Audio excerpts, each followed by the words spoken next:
नमस्कार दोस्तों, स्वागत है आप लोगों का चैनल पे। आखिर क्या है यूनिफॉर्म सिविल कोड? आखिर क्यों इसे बरसों से आज तक विरोध किया गया और इसे डिकोड करने का आज इस वीडियो में हम अच्छे से प्रयास करेंगे। बने रहना वीडियो में अंत तक। यूनिफॉर्म सिविल कोड देश के हर जाति, धर्म, समुदाय, संप्रदाय के लोगों के लिए तलाक, शादी, अडॉप्टिंग, वारसा इन जैसी हर एक सोशल एक्टिविटी के लिए लागू होगा, जो समाज में, देश में सबके लिए समान रहेगा। और ये होना जरूरी है, क्योंकि भारत यदि आज सेकुलरिज्म एक्ट है, भारत यदि आज धर्मनिरपेक्ष है, तो ये यूनिफॉर्म सिविल कोड लाना बेहद ही जरूरी है। यदि यूनिफॉर्म सिविल कोड नहीं तो भारत आज सेकुलरिज्म नहीं। अगर आप इस बात को मान्य करते हैं, एग्री करते हैं, तो आपको यूसीसी मान्य करना पड़ेगा, एग्री करना पड़ेगा। लेकिन दोस्तों, मैं आपको बता दूं, यूसीसी को बरसों से आज तक विरोध किया जा रहा है। आज तक, अभी भी। अब जब मोदी जी ने इस बारे में थोड़ा जिक्र किया था, तब भी इसको विरोध किया गया। लेकिन यही नहीं बात खत्म होती दोस्तों। 1835 के टाइम की भी बात है, तब से लेके आज तक हर बार इसे विरोध हुआ है। आइए हिस्ट्री में जाके देखते और जानने का प्रयास करते हैं आखिर क्या है सच है। यूसीसी का जिक्र पहली बार 1835 में हुआ था, लेकिन उस वक्त तो इस पर कुछ भी नहीं हुआ दोस्तों। लेकिन बाद में दिन बढ़ने के बाद 1944 और 1947 के बीच जब इस पर बात हुई, चर्चा हुई, तब भी इसका कोई फायदा नहीं। लेकिन उस वक्त यूसीसी के बदले हिंदू कोड भी लाया गया था, लेकिन उस पर भी विरोध हुआ था। लेकिन बाद में जाके 1949 में जब डॉक्टर बाबा साहब अम्बेडकर को यूसीसी का अध्यक्ष बनाकर इस पर स्टडी करने का जिम्मा दिया गया, उस वक्त डॉक्टर बाबा साहब अम्बेडकर ने पंडित जवाहरलाल नेहरू को हिंदू के साथ साथ मुस्लिम, सिख, जैन, क्रिश्चियन, इन सारे समुदाय को, इन सारे सांप्रदायिक धर्म को यूसीसी लागू करने का कहा गया। लेकिन उस वक्त पंडित जवाहरलाल नेहरू ने साफ साफ मना कर दिया और उसकी जगह हिंदू कोड बिल साफ किया। आपको क्या लगता है दोस्तों, क्या पंडित जवाहरलाल नेहरू का यह निर्णय उस वक्त सही था? उस वक्त डॉक्टर बाबा साहब अम्बेडकर, मुस्लिम लीग के सभी बड़े बड़े नेताओं ने करारा विरोध किया था। लेकिन फिर भी डॉक्टर बाबा साहब अम्बेडकर के साथ भारत के राष्ट्रपति राजेंद्र प्रसाद और खाटी कांग्रेस के नेता जेबी कृपलानी, इन्होंने खड़ा विरोध किया था पंडित जवाहरलाल नेहरू को। लेकिन फिर भी पंडित जवाहरलाल नेहरू ने मानने से इनकार कर दिया। तब बाद में जाके डॉक्टर बाबा साहब अम्बेडकर ने 1951 में अपने कैबिनेट मंत्री पद का इस्तीफा दे दिया। लेकिन तब जेबी कृपलानी एक ऐसे व्यक्ति थे, इन्होंने पंडित जवाहरलाल नेहरू पर अविश्वास का स्फोट किया था। यूनिफॉर्म सिविल कोड ना ही किसी एक सांप्रदाय के लिए था, ना ही किसी एक समुदाय के लिए था, और ना ही किसी एक धर्म के लिए था। ये सभी धर्म के लिए था। भारत में सभी धर्म, जाति, समुदाय के लिए था।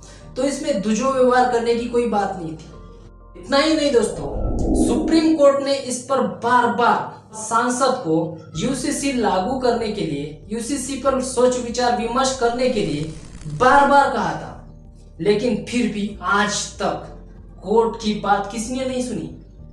कोर्ट की इन बातों को हर बार नजरअंदाज कर दिया गया। सुप्रीम कोर्ट ने एक बार नहीं दोस्तों, तो 5-5, 6-6 बार कहा था, लेकिन फिर भी आज तक ये लागू नहीं हुआ। आइए देखते हैं उन केसेस के जरिए और जानने का प्रयास करते हैं कि किन किन केसों में सुप्रीम कोर्ट को अड़चने आई और किन किन केस में सुप्रीम कोर्ट ने यूनिफॉर्म सिविल कोड लागू करने के लिए और आर्टिकल 44 लागू करने के लिए कहा था, लेकिन फिर भी आज तक सांसद ने ये करने से मना कर दिया। कोर्ट के मुताबिक आर्टिकल 44 लागू करने का प्रयास, आइए देखते हैं। फर्स्ट टाइम 1985 शाहबानो केस, जो ट्रिपल तलाक का विषय था दोस्तों, उस केस में भी सुप्रीम कोर्ट को बहुत ही तकलीफ हुई थी, बहुत ही अड़चने आई थी अपने केस को पारदर्शक बनाने के लिए, क्योंकि 44 लागू नहीं था। और उस टाइम उस 44 को लागू करना गवर्नमेंट के लिए इजी नहीं था। और उस वक्त भी सुप्रीम कोर्ट ने गवर्नमेंट को सलाह दी थी 44 के लिए, लेकिन फिर भी नहीं हुआ। वही बात रुकती नहीं दोस्तों। सेकेंड टाइम 1995 सरल Mudgal case, third time 2003 जॉल Balwant का केस, फोर्थ वाला 2017 का शायरा बानो केस, पर फिर भी गवर्नमेंट ने अभी तक इसे लागू नहीं किया और आखिर में ये सिर्फ और सिर्फ चर्चा का विषय है।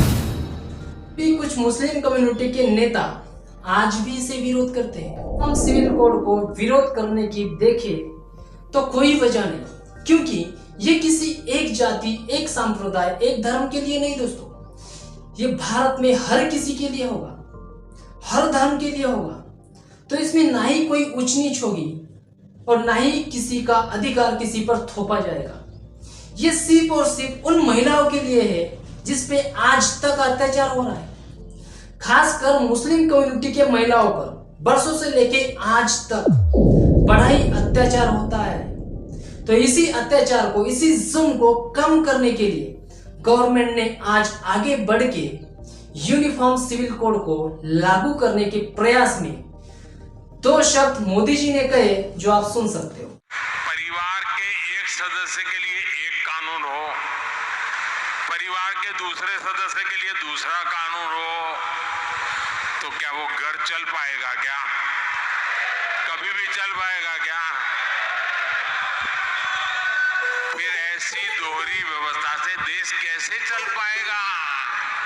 हमें याद रखना है कि भारत के संविधान में भी नागरिकों के समान अधिकार की बात कही गई है। यदि यूनिफॉर्म सिविल कोड का अन्य देशों से कंपेयर किया जाए, जैसे पाकिस्तान, बांग्लादेश, मलेशिया, तुर्की, इंडोनेशिया, सूडान, अमेरिका, आयरलैंड, इन सभी कंट्री में यूनिफॉर्म सिविल कोड अभी भी लागू है, तो फिर भारत ही क्यों पीछे है? अमित शाह ने हाल ही में एक बयान दिया था, उत्तराखंड में यूनिफॉर्म सिविल कोड को एक प्रोटोकॉल के जरिए लागू किया जाएगा, जो साधारण प्रोटोकॉल होगा।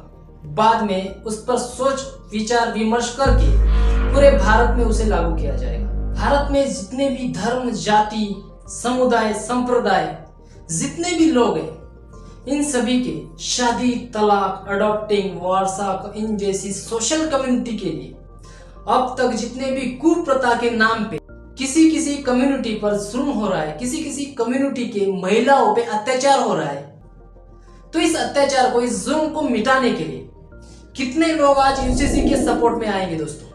अगर आपका सपोर्ट है तो #support_UCC करके कमेंट बॉक्स में जरूर लिखना, ताकि गवर्नमेंट को पता चले और इस बार गवर्नमेंट यूसीसी लागू करने के लिए जरा सा भी हिचकिचाहट ना कर पाए। मिलते हैं अन्य किसी नई वीडियो में, तब तक के लिए धन्यवाद। चैनल पे नए हो तो सब्सक्राइब जरूर कर लेना।